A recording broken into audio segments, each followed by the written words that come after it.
Semayang jamak ni ada 3. Pertama, jamak takdim, iaitu solat isyak disekalikan dengan solat maghrib dalam waktu maghrib, itu takdim. Atau solat asar disekalikan dengan solat zuhur dalam waktu zuhur, itu takdim, yang diawalkan. Kau dengar tak ni sprint ni? Kemudian semayang zuhur dengan asar kalau dibuat pada waktu asar, jamak takhir. Maghrib dibuat pada waktu isyak, sekalikan dengan isyak pada waktu isyak, namanya jamak takhir. Itu yang kedua. Yang ketiga, jamak takyah, macam kau buat tadi kan. Kau tak jamak, kau buat maghrib, lepas tu buat isyak. Tapi kalau hati kita disalah ertikan dengan pandangan mata kita, mata sibuk tengok apa yang orang ada sampai terlupa apa yang kita ada, kita takkan bahagia. Mata sibuk tengok kelebihan orang lain, lupa tengok orang susah daripada kita, kita takkan bahagia. Kita kena belajar ada 5 perkara dalam hidup kita, dalam keluarga. Pertama, belajarlah bersabar. Sabar banyak-banyak. Jadi mak kena sabar.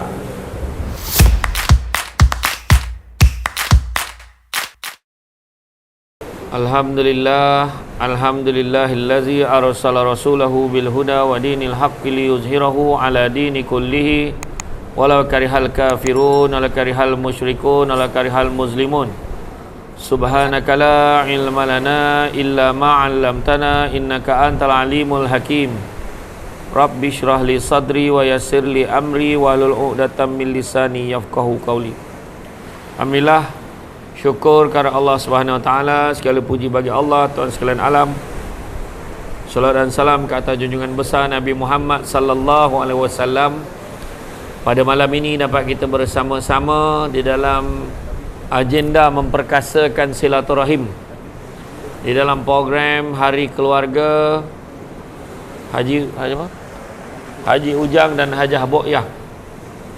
Walaupun kedua-duanya sudah tidak ada lagi, namun aspirasi dan amanah yang ditinggalkan kepada anak-anak cucunya agar perkumpulan keluarga ini diteruskan walaupun dia dah tak ada. Itu adalah amanah yang perlu diteruskan. Janganlah ada sesiapa di kalangan ahli keluarga yang cakap tak payahlah family day ni, menyusahkannya. Kalau ada orang yang cakap macam tu, tackle lah kepala tu, ya. Sebab ni adalah merupakan agenda yang sangat dituntut dalam agama kita. Bila kita memilih, kenapa kita pilih berada di nelayan pada hari-hari yang tertentu? Kerana kita suka nak berkumpul pada hari raya Aidilfitri pada waktu yang sama. Kerana masing-masing ada penggilirannya masing-masing. Giliran mentua, giliran mak sendiri, macam-macam. Jadi pada hari-hari tertentu yang ditetapkan sebagai hari keluarga, maka tak ada masalah sebenarnya. Sepatutnya dah booking cuti itu awal-awal, sebab ia adalah agenda tahunan. Setiap tahun semua orang kena tanya, family day tahun depan bila pula, bila dah habis family day ni, berapa perbelanjaan yang perlu dikeluarkan, standby, ya. Sebab keluarnya duit kita untuk tujuan silaturahim semuanya pahala. Ni tak kuat sangat ke speaker ni? Okey. Jadi sebenarnya itulah dia. Kalau kita tengok dalam hidup kita ni, bila kita mati nanti, 3 je yang apa Allah Ta'ala akan tanya. 3 soalan yang Allah Ta'ala akan tanya bila dah mati. Yang pertama, Allah akan tanya tentang nikmat. Nikmat pertama, nikmat umur. Macam mana kita habiskan umur kita, kan? Contohnya Tuan Haji Mazlan yang dikatakan yang paling tua sekali dalam keluarga ni. Jadi dia menghabiskan umur dia tu macam mana? Muda dulu banyak mengelinjang, main kau tak tahu. Mana tahu kan? Contoh. Tapi alhamdulillah di penghujung usianya dia bersama dengan keluarga, dia nak tautkan silaturahim. Kenapa kena buat macam ni? Sebab kadang-kadang bila ada keluarga yang tak nak bercampur dengan keluarga yang lain, kadang-kadang sampai satu tahap berlaku pertikaian, bergaduh, tak tahu rupanya dia ada kena mengena saudara mara talian darah. Itu yang paling menyedihkan. Itu nikmat umur. Yang kedua, Allah Ta'ala katanya nikmat muda. Masa muda dulu habiskan untuk apa? Masa muda habiskan untuk enjoy. Masa muda habiskan untuk main game. Masa muda habiskan untuk berfoya-foya, bersuka-suka, tak ingat langsung akhirat contohnya. Kan? Tadi masa nak semayang, adalah ahli keluarga ni, adik-adik ni tanya, dan nak angkat takbir bona baru nak tanya semayang jamak tu macam mana. Orang nak angkat takbir bona baru nak tanya macam mana nak ajak. Kau ikut dalam imam tu dik, tapi cakap dah. Semayang jamak ni ada 3. Pertama, jamak takdim, iaitu solat isyak disekalikan dengan solat maghrib dalam waktu maghrib, itu takdim. Atau solat asar disekalikan dengan solat zuhur dalam waktu zuhur, itu takdim, yang diawalkan. Kau dengar tak ni explain ni? Kemudian sembahyang zuhur dengan asar kalau dibuat pada waktu asar, jamak takhir. Maghrib dibuat pada waktu isyak, sekalikan dengan isyak pada waktu isyak, namanya jamak takhir. Itu yang kedua. Yang ketiga, jamak takyah macam kau buat tadi kan. Kau tak jamak, kau buat maghrib, lepas tu buat isyak. Tapi ialah benda tu buat tak buat pun tak apa, betul juga. Tapi bila rukhsah, bila Allah dah bagi, takkan kita nak belagak tak nak ambil. Buatlah. Daripada paroi datang sini bukan okey, ada peluang, buatlah kan. Macam tu. Macam saya hari-hari travel, memang kena buatlah. Rugilah tak buat. Cuma kena faham, kalau maghrib dengan isyak, jangan maghrib tu kau potong jadi 2. Maghrib tetap 3 ya. Tapi ada keadaan jamak yang dipanggil sebagai contoh. Boleh tak kalau nak jamak? Bila last? Kalau daripada sini kita nak balik, bila last kita boleh jamak? Kita boleh jamak yang last dekat Pedah Linggi. Masuk Senawang boleh lagi tak? Boleh. Belum sampai Paroi boleh.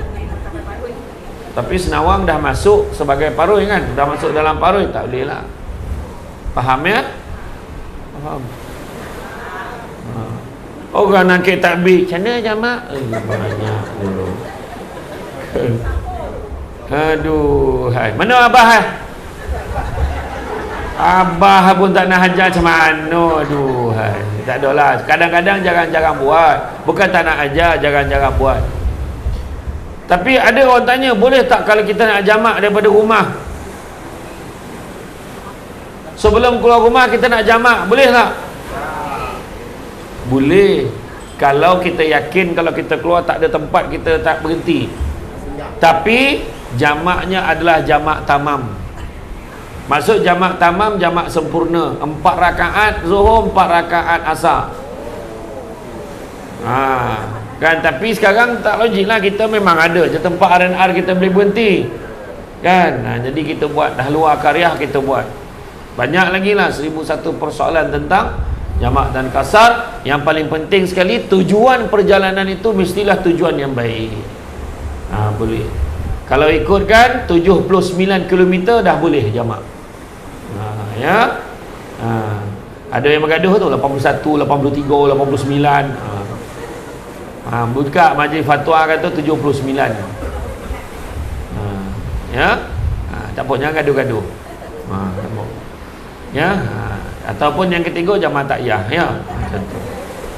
Jadi tu yang kedua, nikmat umur. Yang ketiga, nikmat yang Allah Taala katanya adalah nikmat harta. Dari mana duit kita dapat, ke mana duit kita belanjakan. Jangan cakap duit aku seperti aku lah, aku tak kacau kau pun. Tak. Eloklah orang tanya kau tu. Daripada kau membazir, baik kau belanja sponsor family day. Contoh kata, tak adil. Aku, keluarga aku bayar lebih tapi bilik sama. Itu yang payah kalau ada keluarga macam tu, kan? Kenapa pula bilik kita ni macam ni? Kadang-kadang kita kongsi sama-sama, bilik dia besar sebab anak yang mengambil. Dia rajin beranak macam mana? Siapa yang paling ramai anak sini? Rajin. Mana anaknya? Mana anak dia ni? Angkat tangan. Angkat tangan. Berapa ramai? 2, 4, 7. Itu nyambil-nyambil itu kan, belum betul-betul itu dah. Abah mana? Mana? Nampak cara abah tu. Ini tidur cenia lah, cenia punya sadap belum tahu dah. Balik ngandung tu kan. Joki. Apalah salah Apalah expired. Jangan cakap joki Allah nak bagi. Ni nak tanya, nak adik ni tak? Tak nak pula, tak nak lah.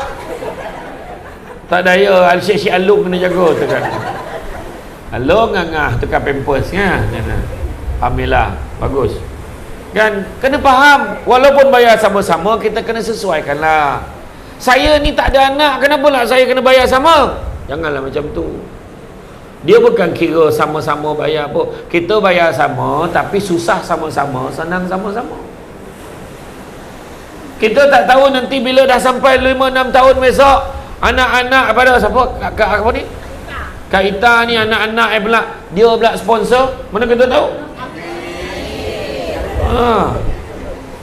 Saya kan, saya kalau family saya, bayangkan family saya 100 lebih ahli. Ni tak sabar-sabar nak pergi ke Sedim, Kedah.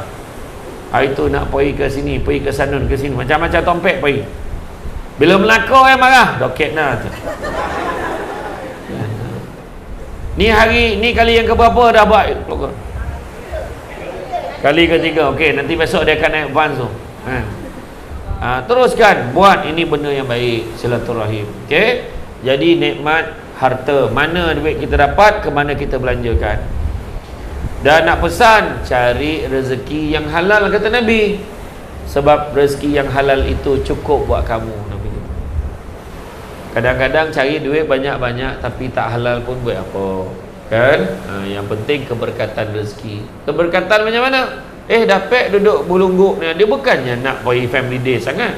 Yang duduk berlungguk nak berburak tu. Tanya Kak Ita, share lah apa cerita Donga-donga macam tu kan.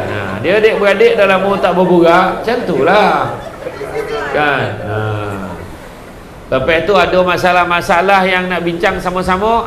Masa ni lah sana kebetulan selama ni dia tak datang family day. Kali ni datang ni nak ajak kenduri pun. Ada juga macam tu. Tapi janganlah tunggu time nak kenduri, datang aja setiap tahun datang. Ya. Duit ni cari yang berkat, tu yang penting. Dan begitu juga dalam bab rezeki ni, Nabi ada sebut anak-anak Adam kalau diberikan 2 lembah emas, dia akan minta lembah yang ketiga. Tak pernah cukup. Tapi Nabi juga sebut manusia yang paling kaya adalah manusia yang merasa cukup dengan apa yang dia ada. Kan? Saya bila datang ceramah sibuk hari-hari ni, tak adalah paling saya gembira kalau tiba-tiba dengar penganjur program malam ni beritahu program malam ni batal. Gembira benar saya. Tapi tak ada jadi dia. Masing-masing dah tak tentu harah ke masjid sekolah tu tadi. Samsul depan. Semua masalah kau. Macam tak nak nampak orang. Yang imam tu pun huru-hara. Dia imam ke aku imam? Dia imam ke aku imam? Jadi dah. Jadi kan. Tapi macam mana? Kan? Tu dah ujian ni lah kan. Dan macam mana pun kita belajar berasa syukur. Sebab kalau kita bersyukur dengan apa yang kita ada, kita jadi manusia yang paling kaya. Pertama, nikmat Allah Ta'ala katanya. Kedua, Allah Ta'ala katanya tentang amanah. Amanah sebagai ketua keluarga. Kalau adalah orang-orang yang berselisih faham dalam keluarga ini, contohnya si A dan si B, maka yang akan ditanya adalah Tuan Haji Mazlan. Yang akan ditanya orang tua-tua ni semua kena tanya. Sebab kenapa kau tak buat sesuatu usaha damaikan mereka yang berselisih? Kau nak buat amanah tu. Sebagai suami kena amanah, jaga tanggungjawab dari segi nafkah isteri anak-anak.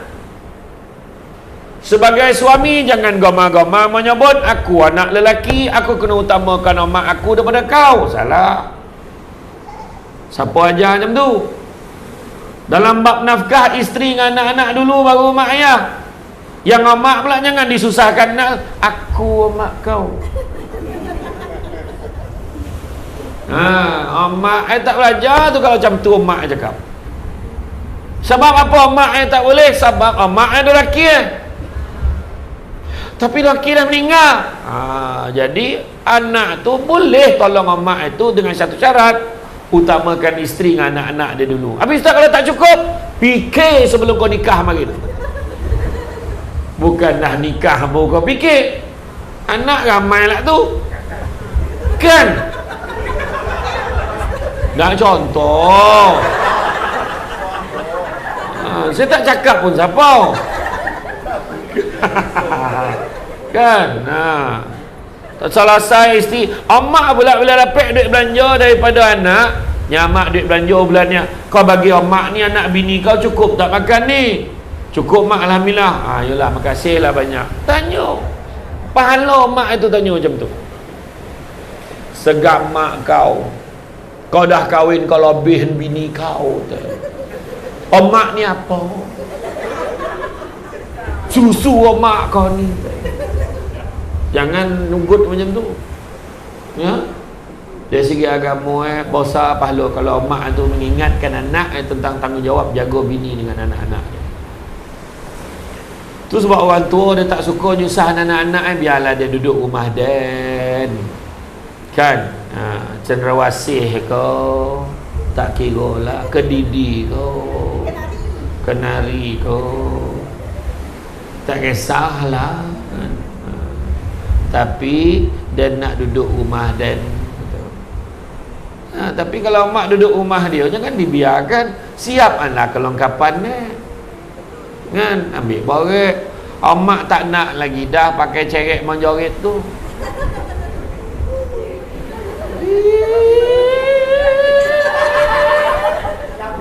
Ya pokak pula tolongan macam terbakar ya dapur tu. Habis mak nak apa? Mak nak itulah yang mesin yang tekan-tekan tori panas, tekan-tekan tori sejuk itulah. Janganlah sebut jenama dia tak tajuk ceramah kita malam ni. Mesin air sebut. Ayo. Kan macam itulah. Jadi amanah ada. Amanah sebagai suami, amanah sebagai seorang isteri. Layan suami.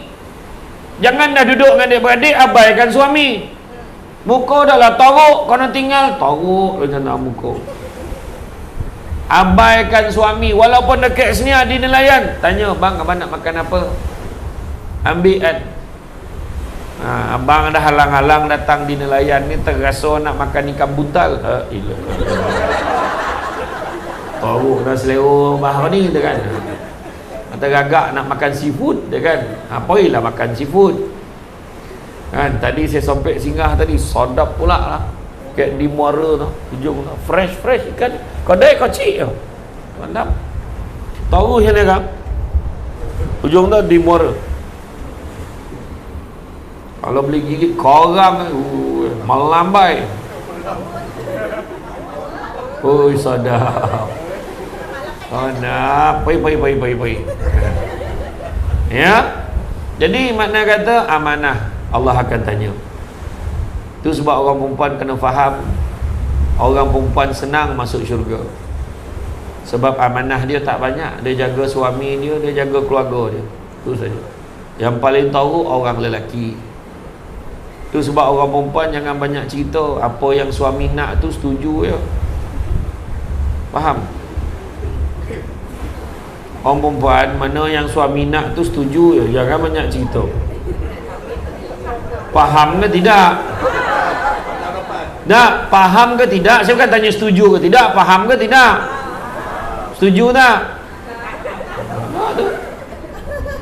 suami kadang-kadang nak apa tu setuju. Yo, abang nak apa. Kalau suami suruh sign. Suami nak pindahkan nama tanah tu nama kita. Apa masalah Daripada dulu sampai sekarang sangka buruk tak habis-habis. Asal sign ni nipu ni. Cubalah sangka baik. Orang lelaki tanggungjawab besar. Banyak soalan kena tanya. Orang perempuan senang masuk syurga. Jaga suami, jaga salat, jaga puasa, jaga maruah diri, maruah suami, jaga. Taat perintah suami, taat, jaga ompek-ompek ni. Nabi kata, masuklah ke dalam syurga mengikut mana-mana pintu, mengikut pilihan hati kamu. Siap boleh pilih pintu. Orang lelaki mana boleh pilih? Tapi masuk untung. Ini semua neraka ni. Termasuk yang bercakap ni. Ya, bukan cakap orang. Tu sebab orang perempuan kadang-kadang dia tak sadar. Komplain tak habis-habis. Merungut berpagi ke petang. Lambek. Itulah, inilah. Laki balik lambek, payah. Balik doreh pun salah. Tempat tu nak copet lah. Takkan tak pergi di nelayan. Semua orang pergi, takkan tak pergi di nelayan ni. Pergi dah. Sudah dia paling lambek sekali siap. Bergaduh. Daripada nak ikut highway, ikut tampin.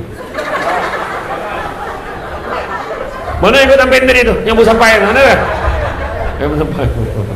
Iyalah faham lah tu kan. Kojo. Dia berkojo macam mana? Wah, dah mula dah. Gambar nunjuk-nunjuk dia tak. Saya tak cakap siapa pun. Contoh. Kan? Dan begitu juga yang ketiga Allah Ta'ala akan tanya yang paling mustahak, namanya silaturahim. Borek silaturahim ni. Kenapa? Sebab Allah letakkan sifat Allah rahim tu, Allah letakkan dalam perhubungan. Rahim ni sayang, penyayang, Allah letakkan dalam perhubungan. Jadi jangan sekali-kali kita memutuskan silaturahim, terutamanya yang pertalian darah ni. Jagalah elok-elok. Bayangkan ketika zaman Nabi dulu, ketika peristiwa hijrah, Nabi damaikan puak Aus dan Khazraj. Aus dan Khazraj ni berperang selalu, bergaduh sampaikan terlupa sebab apa dia gaduh. Berpuluh tahun gaduh sampai terlupa sebab apa gaduh. Nabi kata apa sebab kau gaduh? Entahlah. Tak apa hal lah, dah gaduh-gaduh lah. Kita golak-golak rupa-rupa zaman ni dah ada. Zaman kita dah berlaku balik. Kenapa kita tak baik mak dengan dia? Dia bukan saudara kita. Entahlah zaman atuk kau mari entah apa hal. Berlaku.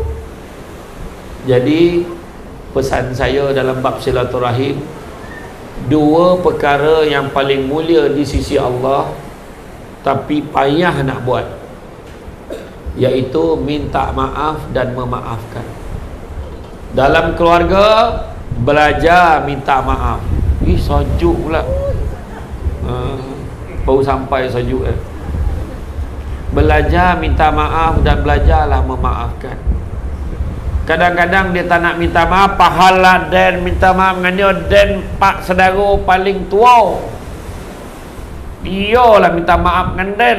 Contoh, apa hal nak Dan minta maaf dengan dia? Dan abang dia adik. Apa hal nak Dan minta maaf dengan dia? Bukan salah Dan. Sebenarnya tolak topi sebuah hujah tu, kita kena minta maaf dulu sebab kita tak tahu siapa mati dulu.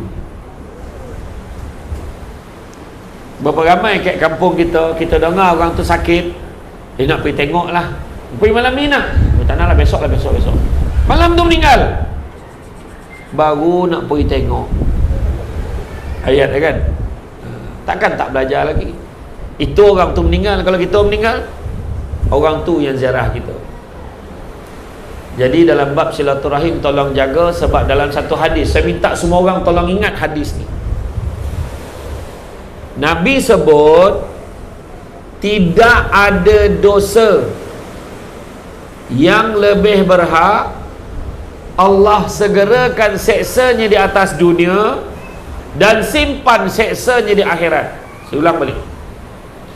Tidak ada dosa Yang lebih berhak Allah segerakan seksanya di atas dunia dan simpan seksanya di akhirat. Maknanya dunia akhirat dua-dua dapat, iaitu dosa menerhaka kepada kedua ibu bapa dan juga dosa memutuskan silaturahim.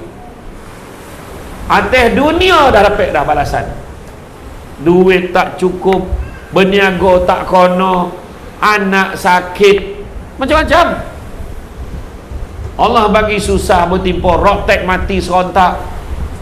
Contohlah, aduh, tayar bocor, aircon lah rusak, kompresor problem, bonet terbuka.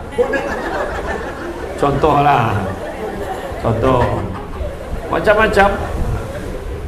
Tak, ni betul ni kata. Atas dunia dah dapat balasan, akhirat pun ada Allah simpan dengan. Sementara mak ayah masih ada, jagalah elok-elok. Sekarang bila hajah boyah tu utamanya dah tak ada, terasa kosong. Marin masa ada, marin kita kadang-kadang tangguh-tangguh, nantilah nak jumpa lah nenek, sekali dah tak ada baru tahu. Kosong. Satu puzzle yang tak boleh digantikan. Itu sebabnya kita buat majlis ni, salah satu cara nak tolong ni arwah ni. Malam besok lepas maghrib kita buat baca Yasin dengan ramai-ramai, kita tahlil, kita doakan kesejahteraan. Allah gembira lah arwah ni, sebab sanak saudaranya berkumpul tu pun satu pahala. Mendoakan, ya Allah, letakkan roh ibuku ni di kalangan orang beriman dan bertakwa, ya Allah. Damaikanlah dia di sana, ya Allah. Kami rindukan dia, ya Allah. Doakan. Itu dia. Lepas tu kumpul lah duit. Berapa ringgit? RM5, RM10, RM5, RM10, RM20, RM30, RM10. Kumpul. Dapatlah dalam RM550. Buat apa? Sumbangkan dekat masjid sebelah tak. Minta dia buat tahlil, doakan untuk arwah ni nanti. Kan tu. Ataupun ada kebetulan memang masjid tengah cari sumbangan, nak buat ni, nak baik pulih masjid, bagilah. Contoh paling senang, kan? Banyak cara kita boleh buat nak membantu.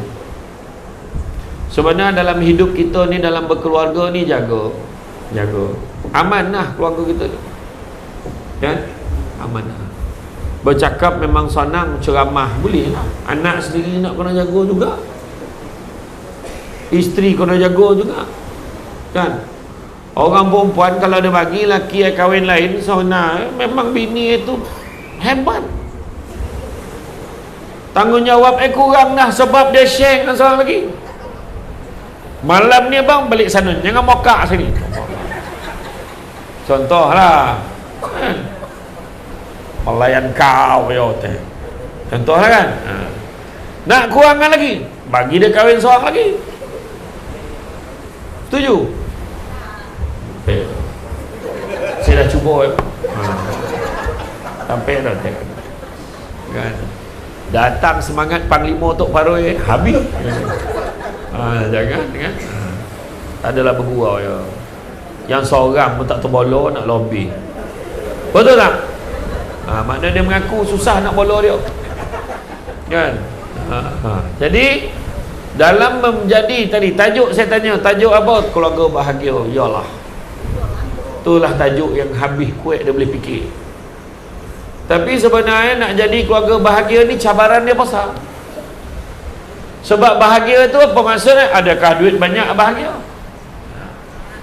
Parking kereta Alphard putih zap terjulur kat luar tu, adakah tu tanda bahagia? Belum tentu lagi tau. Janganlah tunjuk-tunjuk orang. Saya tak cakap siapa. Jemput penceramah jauh-jauh, parking siap semua, tapi penceramahnya parking tak ada. Montang-montang penceramah naik Azia, macam tu layan ni. Tak apalah, kan? Saja ya. Bahagia orang cakap sebab duit? Tak juga. Bahagia orang cakap sebab anak ramai. Anak tu tak nak lagi dah. Emak tak jawab lagi. Anak kau pula kan tanya abah tu, bah janganlah, dah cukup lah tu kan. Siapa yang kau buy expired ni, tutup hilang ni, siapa cakap? Siapa cakap Kak Ita? Nak tutup kilang, kena bincang elok-elok dengan pengurus. Sebab pengurus kalau dia jumpa tapak baru, jangan main-main. Tiba-tiba dah ada kilang baru. Saya tengok muda ni, dia punya togap tu ada ni. Kalau berdirilah sebelah anak-anak tu ingat adik-beradik. Ada tak orang cakap macam abang-abang je? Ada tak orang cakap? Ada tak? Ayah kau muda lah, ada tak orang cakap? Ada tak? Long, ada long?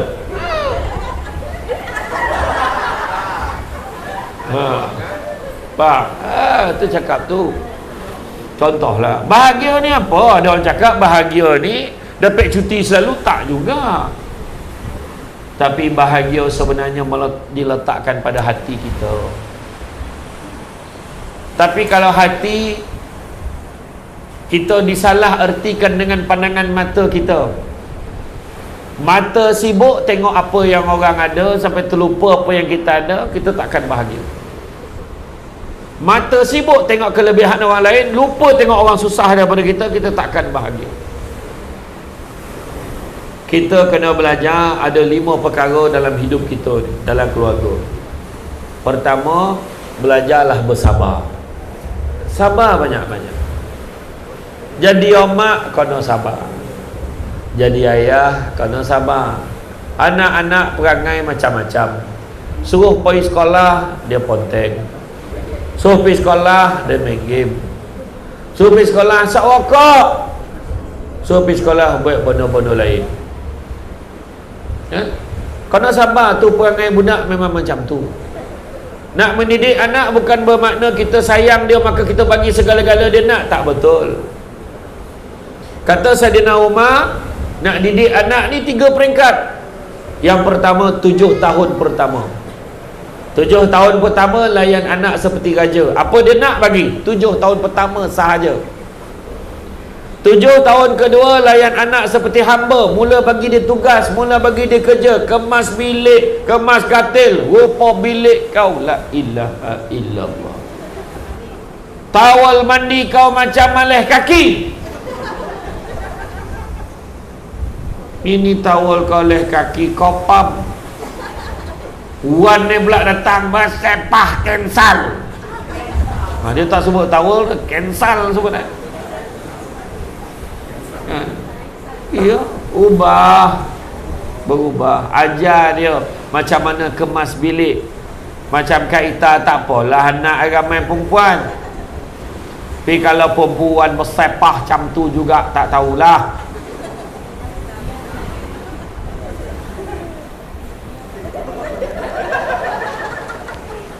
Komeh ke tidak rumah tadi sebelum balik?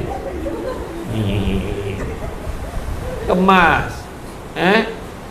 An-nazafatu minal iman.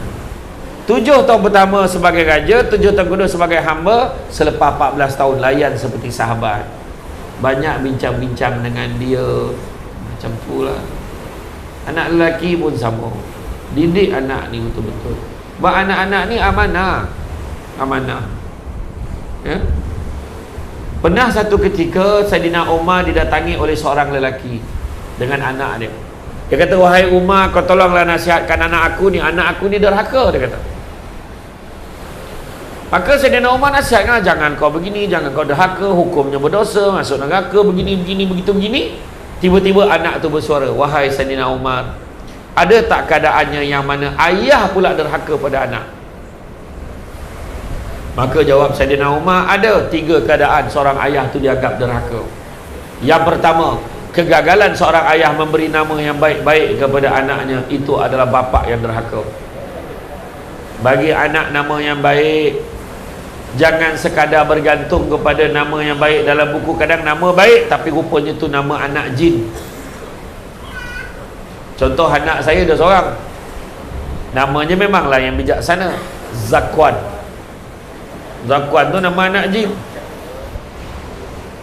Balqis, dah tentu-tentulah dia tu ratu kepada segala jin. Contoh. Tapi kalau dah bagi nama tu macam mana?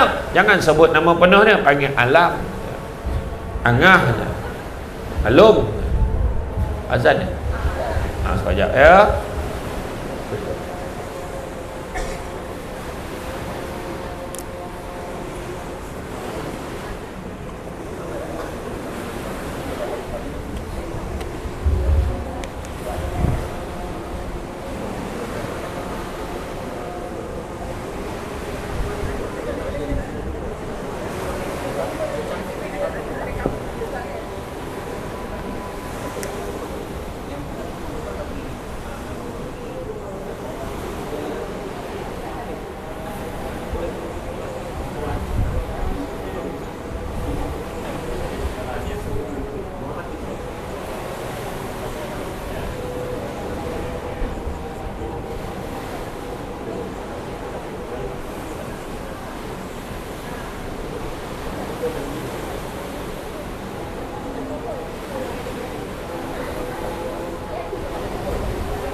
Okey, kita sambung jadi yang pertama tu memberi nama yang baik-baik.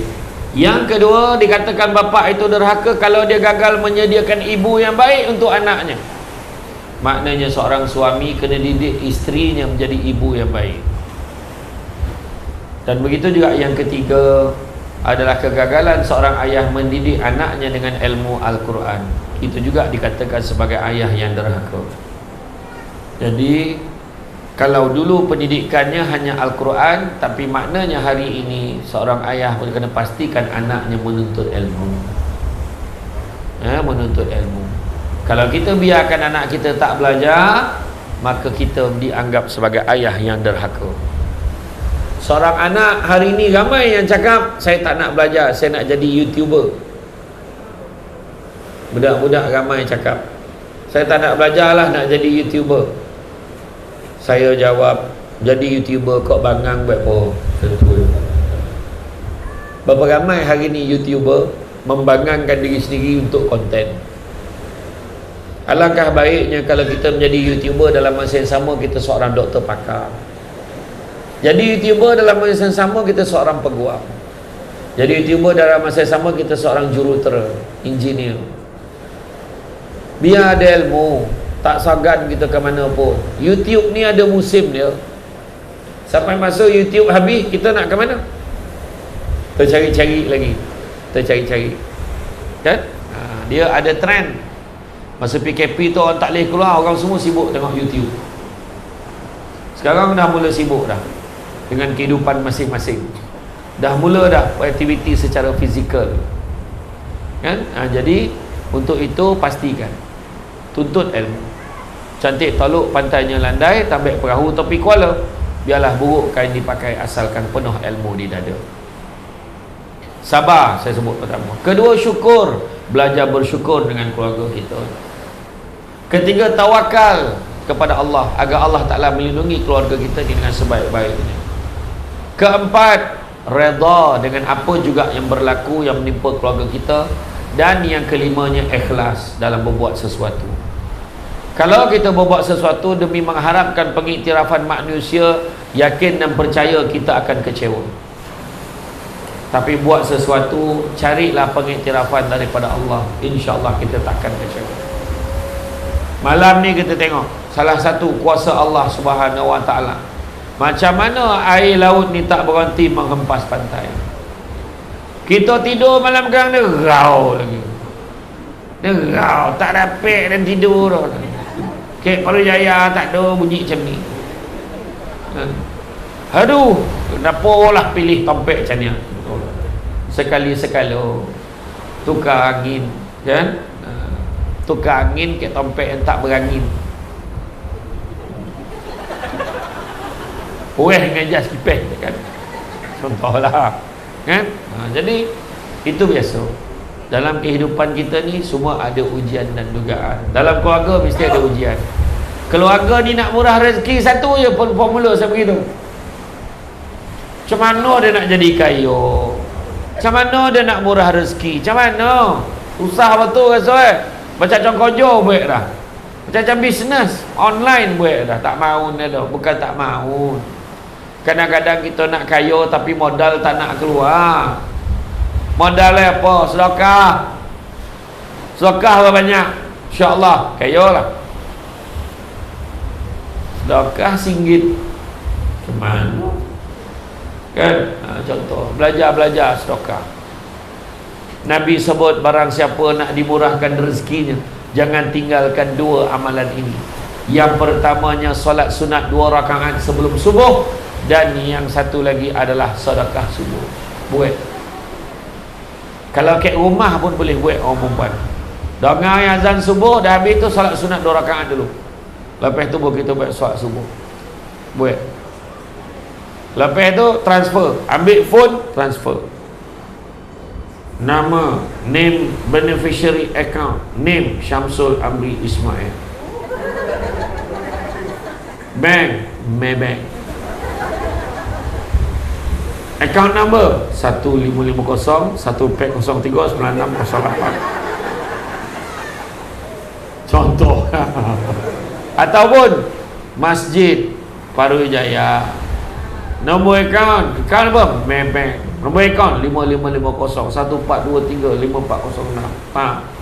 Description, doakan saya kaya. Bukan main lagi. Amount RM1. Itu tak teraya.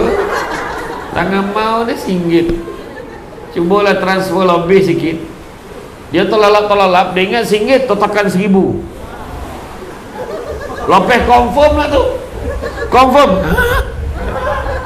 Langsung mandi dia orang, siap pergi masjid lagi tu. Jumpa imam, minta maaf mam, tersalah sedekah lah bang. Minta tolong pulangkan balik mam, dia kata. Janganlah macam tu. Ya. Sedekah. Sedekah insya-Allah. Kan? Contohnya macam kita buat program ni kan. Buat program ni. Setiap keluarga kena bayar berapa?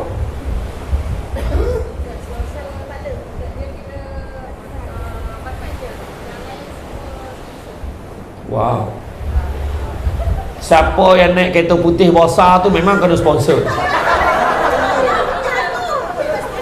Sama dengan saya. Saya pun kena sponsor. Syik kita. Orang lain saja tak nak tukar kereta sebab takut kena sponsor. Bayar duit makannya. Duit makan berapa? 97 mentadara apa? Mahal. Oh 3 hari? Murah lah. Sadap kau makan kat sini. Saja ya. Nak bagi owner dong. 97. Apa tak kau nak masa tu? Tapi sebenarnya apa yang kita bayar tu niatkan sedekah.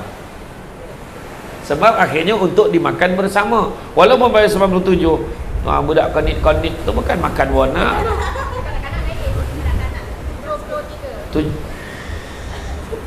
Budak tu makan apa sampai 73? Agak-agak lah kot di nelayan beach resort ni.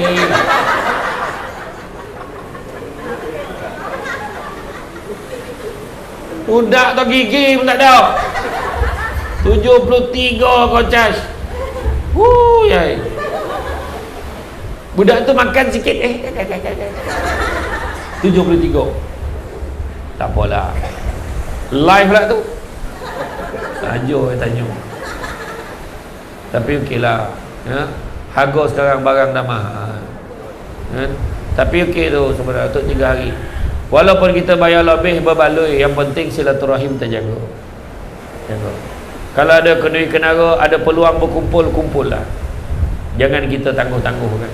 Sebab kita tak tahu bila lagi kita dapat berkumpul macam ni. Berapa tahun tak dapat berkumpul, tak PKP punya hal. Lepas tu bising, duit dah kutip, PKP macam mana? Pulang balik oh. Pulang balik oh. Tak salah kira macam tu. Kan? Yang penting kita dapat bersama. Kan? Jadi apa-apa pun kunci keluarga yang bahagia ada 5. Pertama, kunci rumah. Masuk kunci rumah, sistemkan keluarga kita ikut syariat Islam. Tak ada cara lain. Kunci kedua, kunci pejabat. Maksud dia cari rezeki yang halal. Kunci ketiga, kunci kereta. Hala 7 pemanduan bawa keluarga kita biarlah ke arah yang diredai oleh Allah. Keempat, kunci syurga. Nak dapat kunci syurga, kena dapat rahmat Allah. Nak dapat rahmat Allah, tak ada cara lain, kena ibadah banyak-banyak kepada Allah. Dan yang kelima, kunci spare. Apa maksud kunci spare? Suami ada kunci, isteri ada kunci, anak-anak ada kunci. Mainkan peranan masing-masing. Jadi tuan-tuan dan puan-puan rahmati Allah sekalian, doa banyak-banyak. Berdoa pada Allah, mudah-mudahan Allah Ta'ala makbulkan. Macam saya doa malam, terasa haus bona dek panih ni, saya doa biarlah dapat air sejuk. Jauh-jauh datang air desa bagi. Tapi saya dah mula nampak air sejuk dah sampai. Kan betul saya cakap, itu semua tunai itu sebenarnya. Kan? Jadi mudah-mudahan. Saya tak boleh memanjangkan ucapan saya, sebab ceramah tak panjang tu. Yang lama ambil gambar, tu masalah kan. Jadi insya-Allah lepas ni ikut keluarga, berilah belakang saya untuk kita sama-sama ambil gambar. Ya. Jadi saya doakan mudah-mudahan pertamanya keluarga ini bahagia sentiasa. Mudah-mudahan keluarga ini diringankan dengan segala ujian-ujian yang berat-berat tu dijauhkan mudah-mudahan. Mudah-mudahan keluarga ini dapat melahirkan anak-anak yang saleh salehah. Mudah-mudahan keluarga ini aman, makmur, bahagia sentiasa. Dimurahkan rezeki dengan segala keberkatan, dipanjangkan usia dengan segala kebaikan. Panjang umur nyusahkan orang buat apa? Tetap biar ada panjang umur, mendatangkan kebaikan, murah rezeki dengan segala keberkatan. Mudah-mudahan ikatan silaturahim bertaut erat. Mudah-mudahan tidak ada anasir yang cuba memecah belahkan keluarga ini. Mudah-mudahan anak-anaknya juga terang hati. Mudah-mudahan anak-anaknya menjadi anak-anak yang baik, menjadi anak-anak yang sentiasa ingin menyatu padukan keluarganya. Walhamdulillahirabbil alamin. Jadi itu saja daripada saya. Ucap terima kasih banyak atas kesudian mengundang Samsul Debat kemari. Kek Paroi kau tak ajak, Kek Melaka kau ajak. Payah botu nak jumpa umpoi. Sampai ke Seniangat jumpa orang Kedah, orang Perak, orang Paroi. Ngan tak apalah, janji jumpa. Ya, apapun terima kasih banyak.